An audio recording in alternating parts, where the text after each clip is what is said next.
Hello from Gardenville. We're looking at Clematis. Now the early flowering spring Clematis alpina and Clematis macropetela, they're very similar. This Clematis alpina here is lovely blue with a white centre. They both grow to between 3 and 5 metres in height. They're a sort of scrambling variety, so you can grow them over a trellis like here. We're in a small suburban garden, so it's very suitable for that. Over a tree stump. They will take any aspect, they're tolerant of any aspect, but ideally they're good on a shady wall, cool and shady wall. Like all Clematis, they like their feet in a sort of cool area with a moisture retentive soil around their roots.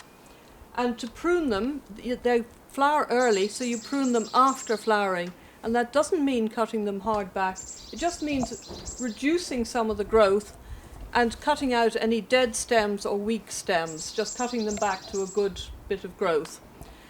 Now, if they're growing over a shed or somewhere inaccessible or in a wild area in the garden, they don't actually need pruning.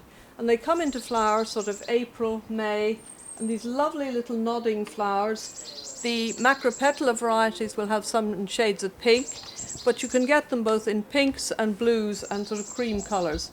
And you'll see inside here how lovely they are. And they will have sort of furry seed heads when the flowers are finished.